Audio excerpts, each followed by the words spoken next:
My backyard is only 2,800 square feet. That's smaller than most people's living room and garage combined. 3 years ago, it was just grass and a few struggling shrubs. Today, it feeds my family of 4 for an entire year. We spend exactly $0 on fresh produce at the grocery store. 0. And I work less maintaining the system than I did mowing that useless lawn. The transformation happened because I discovered something nurseries and big agriculture don't want you to know. You don't need acres of land to grow serious amounts of food. You just need to work with nature instead of against it. Let me show you exactly how I turned a small suburban backyard into a productive food forest that keeps giving year after year. Welcome to Evergreen Sphere Tips. If you think you need a farm to grow your own food, you're in the right place to learn otherwise. What I'm sharing today is a proven system that works in small spaces, requires less maintenance than traditional gardening, and produces more food per square foot than conventional methods. Hit subscribe because I share practical information like this regularly that can genuinely transform how you think about food and independence. 3 years ago, I stood in my backyard feeling frustrated. It was small, maybe 2,800 square feet total. We had the typical suburban setup, a rectangle of grass that needed mowing every week, a few azalea bushes that looked nice but served no real purpose, a small patio. That was it. Meanwhile, our grocery bills were climbing. $800, sometimes $1,000 per month, just for food for our family of 4. And most of that produce? Shipped from thousands of miles away, picked weeks before we ate it, coated in who knows what chemicals to make it last the journey. I kept thinking there had to be a better way. That's when I discovered food forests. The concept seemed almost too good to be true.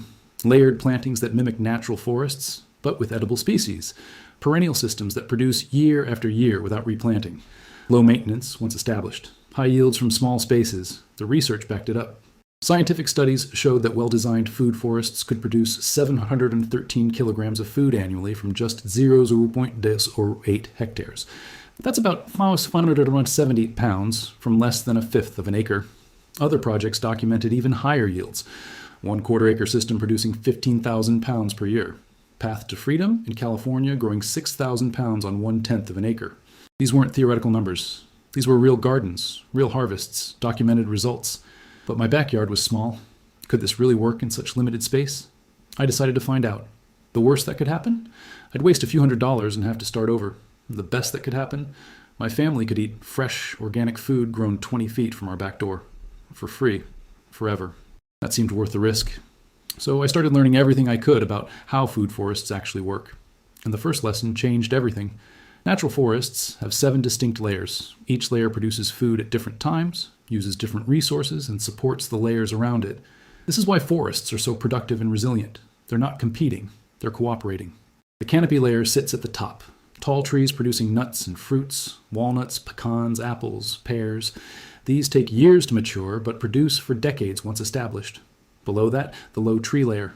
Dwarf fruit trees, smaller species. Cherries, plums, figs. These start producing in 2 to 3 years. The shrub layer comes next. Blueberries, raspberries, currants, gooseberries. These are your berry producers, giving fruit within 1 to 2 years of planting. Then, the herbaceous layer. Perennial vegetables and herbs. Asparagus, artichokes, rhubarb. Perennial onions, chives. Plant once, harvest for years. The ground cover layer spreads horizontally. Strawberries, creeping thyme, oregano. These fill spaces between other plants, suppress weeds, and produce their own yields. The root layer grows underground. Sweet potatoes, ginger, turmeric, Jerusalem artichokes. And finally, the vertical layer climbs upward. Grapes, kiwis, passion fruit, pole beans. These use vertical space that would otherwise be wasted. 7 layers. All producing food. All in the same square footage. That's how you get massive yields from small spaces. You're not just growing in 2 dimensions anymore. You're stacking production vertically, just like nature does.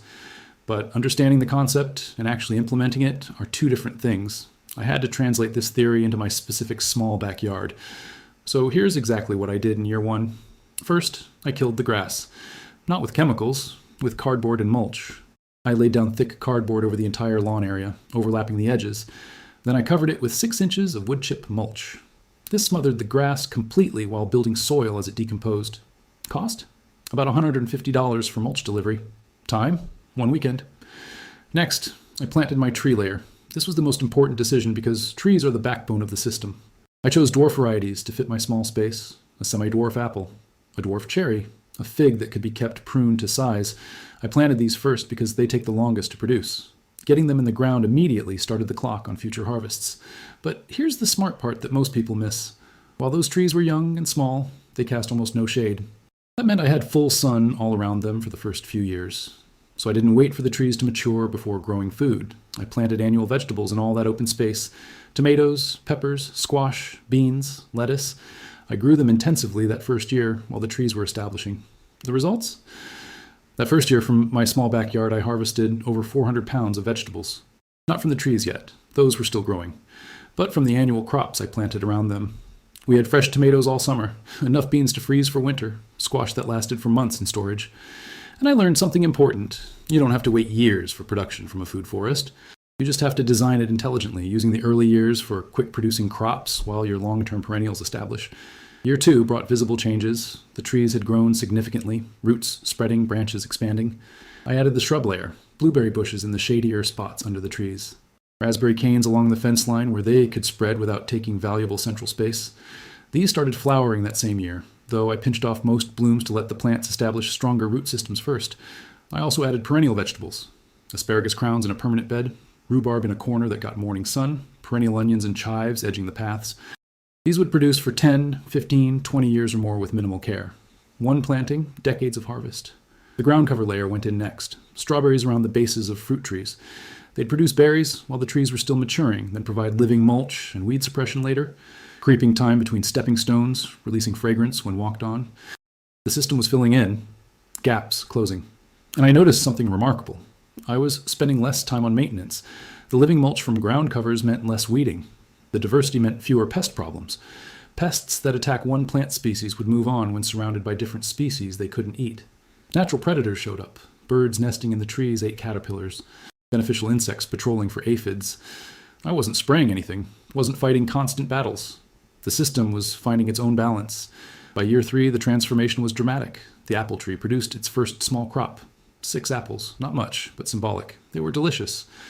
The cherry tree bloomed beautifully and set fruit. Blueberries produced pints and pints of berries. Raspberries gave us fresh fruit for months. The asparagus bed, now established, produced spears every spring, and I was still growing annual vegetables in the spaces between perennials. But here's what really caught my attention. The work required dropped significantly. In year 1, I spent maybe 10 to 12 hours per week during growing season tending everything. Year 2, that dropped to 7 or 8 hours. Year 3, I was spending maybe 5 hours per week total, and that included harvesting time. The system was becoming self-maintaining. Fallen leaves mulched themselves. Plant diversity prevented disease. Deep roots from perennials brought up nutrients from subsoil. The soil was improving every year instead of depleting, like it does with conventional gardening. Now, let me give you the real numbers from our current production. Year 3 was when everything started hitting stride. From my 2,800 square foot backyard, we harvested approximately 950 pounds of food that year. Let me break that down by category. Tree fruits made up about 35% of the weight. Apples, cherries, figs combined. That's about 330 pounds, still increasing as trees mature. Vegetables, both annual and perennial, accounted for about 30%, about 285 pounds. Tomatoes, peppers, squash, beans, asparagus, artichokes, leafy greens. Berries from shrubs gave us another 20%, about 190 pounds of blueberries, raspberries, strawberries. Herbs and ground covers provided about 10%. That's 95 pounds of fresh herbs, edible flowers, specialty greens. The remaining 5%, about 50 pounds, came from experimental plantings, things like Jerusalem artichokes, perennial kale, unusual fruits I was testing. Compare this to research data. That Scottish study I mentioned earlier documented 713 kilograms, roughly 1,270 pounds, from 0.08 hectares. That's about 3,500 square feet. My backyard is 2,800 square feet, and I'm already at 950 pounds in year 3. As my trees mature over the next few years, I'm on track to match or exceed those documented yields. Some intensive urban farms are doing even better. Coastal Roots Farm in San Diego produces over 80,000 pounds annually, but they're using advanced techniques on larger spaces with full-time management. For a home system, managed by one person working a few hours per week, 950 pounds in year 3 from 2,800 square feet is exceptional, and it's still improving. Now let's talk about what this means financially. Before starting the food forest, our family spent about $800 per month on groceries. That includes everything, not just produce. But fresh fruits and vegetables were easily $300 to $350 of that monthly budget. That's $3,600 to $4,200 per year just on produce. Year 3 of my food forest, we spent approximately $0 on fresh produce from April through November. 8 months of complete self-sufficiency. We preserved what we couldn't eat fresh. frozen berries, canned tomatoes, dried herbs, stored squash. Those provisions carried us through winter. Did we still buy some things? Yes, bananas, citrus, tropical fruits we can't grow here. But the bulk of our daily fruit and vegetable needs covered. The investment to get here was modest. Initial setup cost about $800. That included fruit trees, berry bushes, asparagus crowns, seeds, mulch, and basic tools. Year 2, I spent maybe $300 adding more perennials and support structures. Year 3, about $150 on annual seeds and replacing one plant that didn't survive. Total 3-year investment, $2,250. Total 3-year savings on produce, approximately $11,000. Net profit after costs, $8,150. And that's just the first 3 years. From here forward, my annual costs are minimal. Maybe $100 per year for seeds, occasional replacement plants, and tools, while savings continue at $3,600 to $4,200 annually. The return on investment is extraordinary, and it only gets better as trees reach full production. Time investment also deserves attention. That lawn I used to maintain? Mowing took an hour every week. That's 30 to 35 hours per year just cutting grass. Fertilizing, edging, dealing with bare patches, another 10 hours annually. Total lawn maintenance, 40 to 45 hours per year. For a crop of grass clippings I threw away. My food forest? Current time investment is about 5 hours per week during growing season. That's roughly 25 weeks here, so 125 hours annually. Sounds like more, right? But that includes harvesting time. Actual maintenance, weeding, pruning, planting, maybe 75 hours. And I'm harvesting nearly 1,000 pounds of food. Compare that to traditional vegetable gardening. Most intensive vegetable gardens require 10 to 15 hours per week for serious production. That's 250 to 375 hours annually. I'm producing comparable amounts in half the time because perennials don't need replanting, soil doesn't need constant tilling, and the system maintains itself largely through design rather than labor. But the benefits go way beyond money and time. Things I didn't expect started happening. The biodiversity in my backyard exploded. Birds I'd never seen before showed up. Nesting in the fruit trees, eating insects, singing every morning. Beneficial insects arrived. Ladybugs, lacewings, ground beetles. They patrol constantly, eating pests before populations explode. We don't have pest problems anymore. Not because I spray, because the ecosystem is balanced. Pollinators increased dramatically. Bees, butterflies, hummingbirds. They visit the flowering herbs, the fruit blossoms, the vegetable flowers. Pollination success improved. More fruit set, better yields. The microclimate changed noticeably. Summer temperatures in the backyard dropped 5 to 8 degrees compared to before. The trees provide shade. Plants transpire water, cooling the air. Our air conditioning costs decreased measurably. Soil transformation has been remarkable. I sent samples to the Extension Office for testing. Organic matter increased from 2.3% initially to over 7% by year 3. That's exceptional improvement in just 3 years. Better soil structure, better water retention, more biological activity.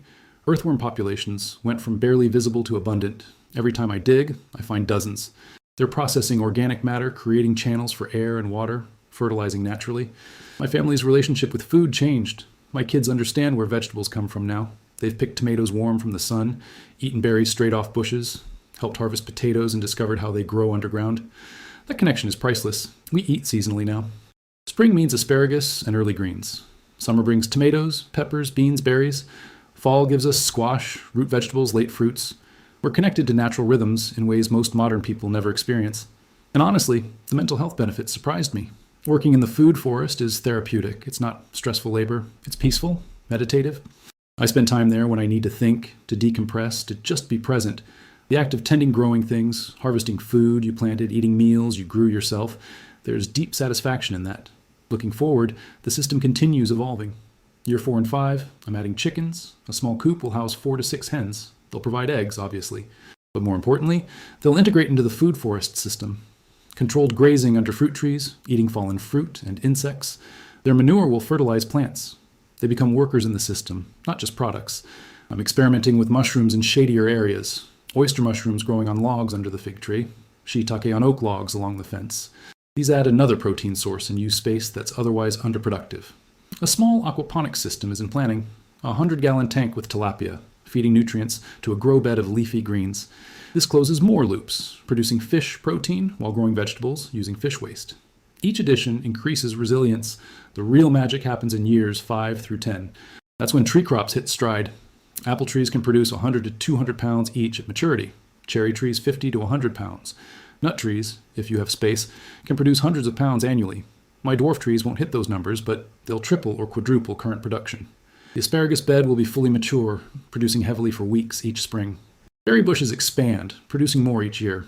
The system approaches peak productivity, and maintenance doesn't increase proportionally. A mature food forest is actually easier to maintain than a young one because it's more stable, more self-regulating.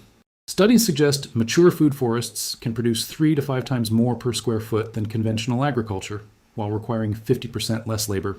That's not theoretical. That's documented by researchers studying established systems. If I can do this in a small, suburban backyard, you can too. You don't need special knowledge. I'm not a trained horticulturist. I'm just someone who read, researched, and took action. You don't need perfect conditions. My yard has clay soil, gets shade from neighbors' trees, isn't ideal by any measure. You work with what you have and improve it over time. You don't need a lot of money. My total startup was under $2,000, and I could have done it for less with free mulch and starting trees from seed. You just need willingness to think differently about that backyard space. Start small if the whole concept feels overwhelming. Plant 1 fruit tree this fall, add a blueberry bush in spring, put in some strawberries. Each addition moves you toward food independence. Each plant starts producing returns. Think long term. This isn't a quick fix. It's an investment in your family's future. But unlike most investments that depreciate, this one appreciates. Year 5 is better than year 4. Year 10 is better than year 5. The value compounds. Consider your specific climate and conditions. Research what grows well in your area. Visit local food forests if possible. Join permaculture groups. Learn from others who've done this successfully in your region. The best moment to start was 5 years ago when your trees would be producing now. The second best moment is today. That small backyard you have. It's not too small. It's an opportunity waiting to be designed. Your food forest is possible. It's practical. And it's one of the most valuable things you can create for your family. Independence from industrial food systems. Fresh, organic produce year-round. Connection to nature and natural rhythms. Financial savings that compound annually. A living system that improves with age rather than degrading. If you found this valuable, subscribe to Evergreen Sphere Tips. I share practical information like this regularly. Real experiences from real systems. Not theory or speculation. Leave a comment telling me if you're ready to start your own food forest or if you've already begun the journey. I read every comment and love hearing about people taking control of their food supply. Until next time, remember that the most valuable real estate you own might be that small backyard you're not fully using yet. Your food forest is waiting. Plant the first tree today.